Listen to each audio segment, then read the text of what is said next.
കുട്ടനാടൻ CPM-ൽ ഭിന്നത രൂക്ഷമാവുകയാണ്. 3 CPM അംഗങ്ങളുടെ പിന്തുണയോടെയുള്ള കോൺഗ്രസിന്റെ അവിശ്വാസ പ്രമേയത്തിന് അനുമതി ലഭിച്ചിരിക്കുന്നു. CPM പഞ്ചായത്ത് പ്രസിഡന്റ് പുറത്തായേക്കും. നാളെയാണ് രാമങ്കരി പഞ്ചായത്തിൽ അവിശ്വാസ പ്രമേയം.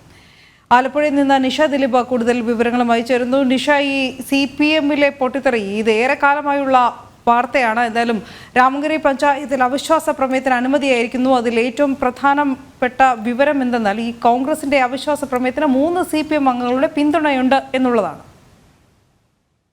തീർച്ചയായും അങ്ങനെ തന്നെയാണ്. കുട്ടനാട്ടിലെ വിഭാഗീയത, രൂക്ഷമായ വിഭാഗീയത വീണ്ടും അതൊരു പൊട്ടിത്തെറിയിലേക്കൊക്കെ പോയിരിക്കുകയാണെന്ന് തന്നെ പറയാം. കാരണം രാമങ്കരി പഞ്ചായത്ത്, LDF ഭരിക്കുന്ന രാമങ്കരി പഞ്ചായത്തിൽ CPM അംഗങ്ങളുടെ പിന്തുണയോടുകൂടി കോൺഗ്രസ് നൽകിയ അവിശ്വാസ പ്രമേയത്തിനാണ് അനുമതിയായിരിക്കുന്നത്. നാളെയാണ് രാമങ്കരി പഞ്ചായത്തിൽ അവിശ്വാസ പ്രമേയം അവതരിപ്പിക്കുക. 3 CPM പഞ്ചായത്ത് അംഗങ്ങളുടെ പിന്തുണയോടെയാണ് രാമങ്കരി പഞ്ചായത്തിൽ കോൺഗ്രസ് അവിശ്വാസ പ്രമേയം അവതരിപ്പിക്കുന്നത്. ഇത്തരത്തിൽ ഈ ഒരു പ്രമേയം പാസ്സാവുകയാണെങ്കിൽ CPM-ന് പ്രസിഡന്റ് സ്ഥാനം നഷ്ടമാകും. CPI-യിൽ ചേരുമെന്ന് ഭീഷണി മുഴക്കിയിരിക്കുന്ന രാമങ്കരി പഞ്ചായത്ത് പ്രസിഡന്റ് രാജേന്ദ്രകുമാറാണ്. ഈ രാജേന്ദ്രകുമാറിന് ഈ അവിശ്വാസ പ്രമേയം പാസ്സാവുകയാണെങ്കിൽ പ്രസിഡന്റ് സ്ഥാനം നഷ്ടമാകും. അതോടുകൂടി പഞ്ചായത്ത് ഭരണം കോൺഗ്രസിന്റെ കൈകളിലെത്തും എന്നതുമാണ് പ്രത്യേകത.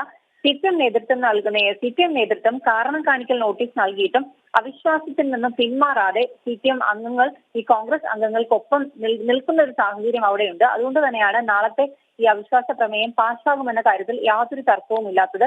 ഈ നീക്കം CPM-മായി അകന്നു നിൽക്കുന്ന പഞ്ചായത്ത് പ്രസിഡന്റ് രാജേന്ദ്രകുമാറിനെ പുറത്താക്കാനാണ്.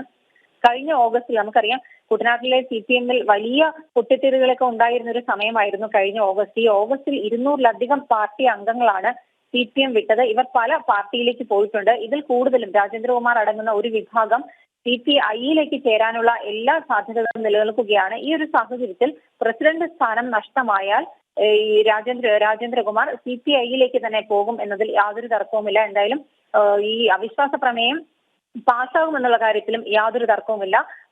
അതോടുകൂടി പഞ്ചായത്ത് ഭരണം കോൺഗ്രസിന്റെ കൈകളിലേക്കും എത്തും. പക്ഷേ ഈ വിഷയം കുട്ടനാടൻ CPM-ലെ വിഭാഗീയത മറ്റൊരു തലത്തിലേക്ക് മാറുന്നതിന്റെ പ്രത്യക്ഷ സൂചനയാണ് എന്നതിലും തർക്കമില്ല. അപ്പോൾ CPI-യും CPM-ഉം ഒരേ മുന്നണിയുടെ ഭാഗമാണ്. പക്ഷേ കോൺഗ്രസിന് ഒരു ഭാഗത്തിന്റെ വിഭാഗീയത അവസാനിപ്പിക്കാനായി ഈ കോൺഗ്രസ് മെമ്പർമാരോട് കൂടെ ചേരുന്നതിൽ എന്ത് വിശദീകരണമാണ് അവിടുത്തെ CPM മെമ്പർമാർ നൽകുന്നതും? ഇതിൽ ഈ പ്രസിഡന്റ് രാജേന്ദ്രകുമാറിനെ പുറത്താക്കാനുള്ള നീക്കമെന്നാണല്ലോ അവർ വിശദീകരിക്കുന്നതും. അങ്ങനെയെങ്കിൽ പ്രാദേശിക നേതൃത്വത്തിന്റെ അറിവോടുകൂടി, പിന്തുണയോടുകൂടി തന്നെയാണോ ഇതൊക്കെ? തീർച്ചയായും അങ്ങനെ തന്നെ നമുക്ക് പറയണം. കാരണം ജില്ലാ നേതൃത്വത്തോട് ഇക്കാര്യത്തിൽ വിശദീകരണം പലതവണ മാധ്യമപ്രവർത്തകർ ചോദിച്ചിട്ടും യാതൊരു തരത്തിലുള്ള വിശദീകരണവും നൽകാൻ ജില്ലാ നേതൃത്വം തയ്യാറായില്ല. അനു പറഞ്ഞതുപോലെ പ്രാദേശിക നേതൃത്വത്തിന്റെ അറിവോടുകൂടി തന്നെ, അതായത് CPM-ൽ വിഭാഗീയതയ്ക്ക് നേതൃത്വം നൽകിയെന്ന് ആരോപിക്കുന്ന ഒരാളാണ് ഈ രാജേന്ദ്രകുമാർ എന്ന് പറയുന്ന രാമങ്കരി പഞ്ചായത്ത് പ്രസിഡന്റ്. രാമങ്കരി പഞ്ചായത്ത് പ്രസിഡന്റ് രാജേന്ദ്രകുമാറിനെതിരെയുള്ള പടയൊരുക്കത്തിന്റെ ഭാഗമായി തന്നെയാണ് ഇത്തരം കോൺഗ്രസ് അംഗങ്ങളുമായി ചേർന്ന് CPM അംഗങ്ങൾ ഇത്തരത്തിൽ അവിശ്വാസ പ്രമേയത്തിന് തയ്യാറെടുക്കുന്നത് തന്നെ. കാരണം UDF 4 അംഗങ്ങൾ നൽകിയ അവിശ്വാസ പ്രമേയ നോട്ടീസിൽ CPM അംഗങ്ങളായ KP അജയ്ഘോഷ്, സൂര്യ ജിജിമോൻ, വിൻസ് ജോസഫ് എന്നിവരാണ് ഒപ്പിട്ടത്. പഞ്ചായത്ത് അംഗബലത്തിൽ 13-ൽ 7 പേരും ഈ അവിശ്വാസ പ്രമേയത്തെ പിന്തുണയ്ക്കുന്നതിനാൽ LDF-ന് പഞ്ചായത്ത് ഭരണം നഷ്ടമാകുമെന്ന കാര്യത്തിൽ യാതൊരു സംശയവുമില്ല. എന്തായാലും പ്രാദേശിക നേതൃത്വത്തിന്റെ അറിവോടുകൂടി തന്നെയായിരിക്കും ഈ CPM മെമ്പർമാർ ഈ അവിശ്വാസ പ്രമേയത്തിൽ ഒപ്പിട്ടിരിക്കുന്നത്. നിഷ ദിലീപാണ് വിശദാംശങ്ങൾ നൽകിയത്.